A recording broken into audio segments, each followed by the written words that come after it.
So, Utopia is finally out. This has maybe been the most hyped up project this decade, aside from Mr. Morale and the Big Steppers and Donda by Kanye West. But this is definitely up there. It's at least top 5 for most anticipated and most hyped up. And as we all know, Travis Scott likes having a lot of features on his albums, and Utopia is no different. But yeah, I'm going to be ranking every feature on a tier list: S tier, A tier, B tier, C tier, and D tier. D tier being bad, it didn't contribute anything to the song. If anything, it took away from the song. B tier being kind of in the middle, like, okay, that was a decent feature, it's tolerable, I think it's pretty good. And S tier being perfect. It's a good feature, it adds to the song, and without the feature, the song wouldn't be as good as it is. And without taking too much of your time, let's start. As the first feature, we have Casey on Thank God. Now, there's been a little bit of drama around this feature because he wasn't listed as a feature, and he's been going off at Travis about it on Twitter, which is fair, I think, because as far as I know, this was originally a Casey song, or at least it was a reference track to Travis. So Casey kind of had the idea for the song, he wrote some of the song, and he also has vocals on the chorus. He pretty much does the whole chorus. He will mislead all his followers,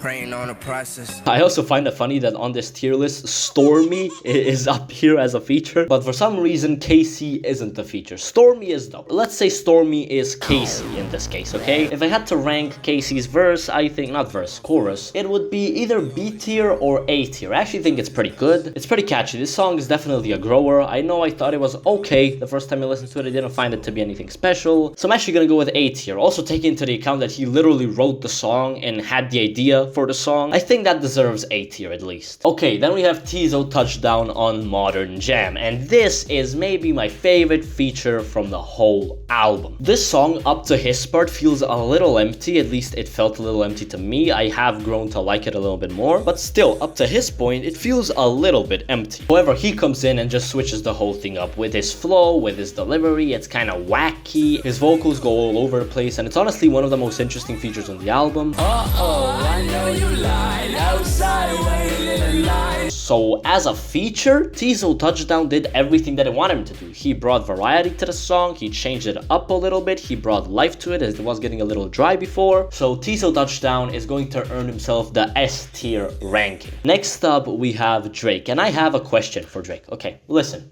Drake, you put a lot of effort into your features. Usually a Drake feature is very good, and it was very good in this case as well. But why don't you put this much effort into your recent music? I kind of just don't understand it. I don't know. But okay, no, jokes aside, this feature from Drake is really good and one of Drake's best verses that I could remember in a long time. On Meltdown, he comes in with his whispery voice, and I think it sounds cool. I think he's trying to be intimidating or something. He brings energy, and it's also one of my favorite features from the whole album, and that's gonna be another S tier. Next, Playboy Cardi on Fiend. At first, I thought the second part of the song was Michi from Homicide Gang because it sounded like him. It didn't sound like Playboy Cardi at all to me. And honestly, I don't know if this is a hot take, but I don't think it's that great.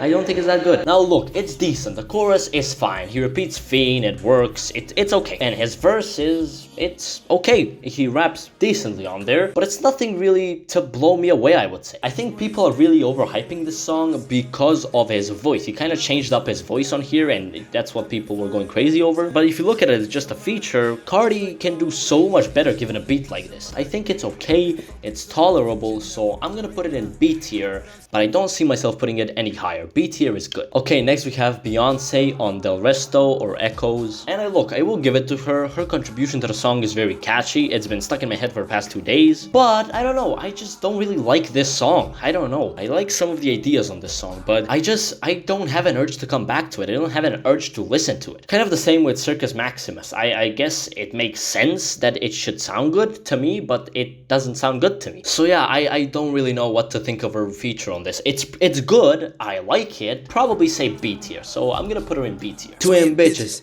twin bitches, twin bitches hopping off a jet ski.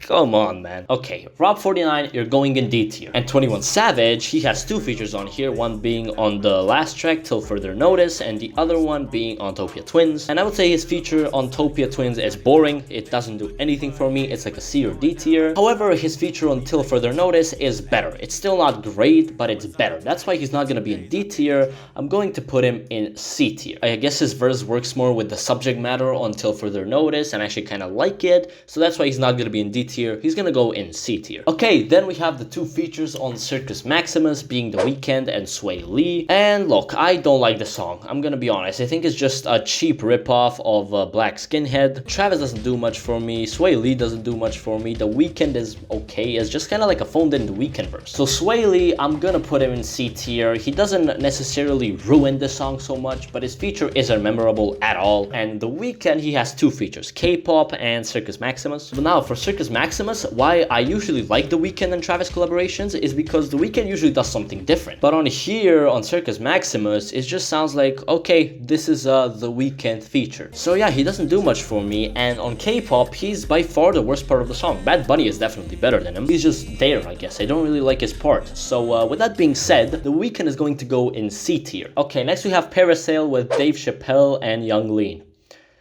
We are just gonna do this and move on. But no, in all seriousness, this is the worst song on the album for me, and it's not even a song. It feels like just one big interlude. It stops the flow of the album, so that's why both of those features are gonna go in D tier. Okay, now Young Thug on Schizo. This song I don't like, sadly. Thug's feature has grown on me a little bit more, but it's still not great, I would say. It's honestly B or C, and because I don't like this song that much because of the first part, he's gonna have to go in C tier. I'm sorry, I know all of you are mad at me, you're screaming at me right now, but yeah. Okay, West Side Gun on Lost Forever. Oh, Lost Forever. What could have been of this song, man? What could have been? I listened to the leaked version, of course I did. He kept playing it at shows. I had to listen to it, and I loved it. I loved the instrumental, but then I listened to the studio version, and he changes the beat up. I think I'm just mad that the song could have been better. I still like the song, but anyways, let's talk about West Side Gun's feature. It's good. It would have been better if it was over the OG instrumental, but even over this dark drums, I don't even know what it is. I don't know what the beat switched to. I'm still mad. You know, I still like West Side Gun's feature. I think it adds to the song. I'm gonna put West Side Gun in A tier. Could have been in S tier if the beat had stayed, but the beat did change, so he's gonna go in B tier. I mean A tier. Okay, Cudi on Love. This song is actually from 2014, 2015, around the Rodeo era, and it sounds like it. Even the verses, his rapping sounds like it. I think it's one of the most underrated tracks on the album, but was Cudi necessarily needed? Not really, but did he ruin it? Not really. So I'm gonna put Cudi in B tier. I thought it was okay, his verse was decent. Okay, then we have Bad Bunny on K-pop, and as I said before, I actually think he had the best verse on K-pop. I'm gonna put it in B tier. I don't really love this song. I gave it like a 5 or 6 out of 10 on my ranking. So yeah, he's gonna go in B tier. Okay, Telekinesis. One of my hottest takes apparently, judging from the comments on my ranking. Yeah, I don't like this song. I don't hate it, but I don't like it. It sounds good on paper, but again, just like Circus Maximus and Del Resto, it doesn't quite work as a song. I don't come back to it. So yeah, but both of these features were decent. They did their thing. I'm gonna put Future in B tier, and I'm also gonna put SZA in B tier. SZA would have been higher, I think, if her vocals were mixed differently, but I really don't like the mix on her vocals. They're kind of too big and not clean. So yeah. Alright, and for the last feature on Utopia, we have James Blake, who is on the outro till further notice. But yeah, James Blake, he makes the song what it is, and I think that deserves to put him in A tier. So yeah, my review of the album is going to be out soon, so please stay tuned for that. But yeah, this is my tier list of all the features. Please make sure you like and subscribe. That will mean so much to me, as that help push my video and my channel into the YouTube algorithm. But yeah, I guess I'll see you guys next time. Peace.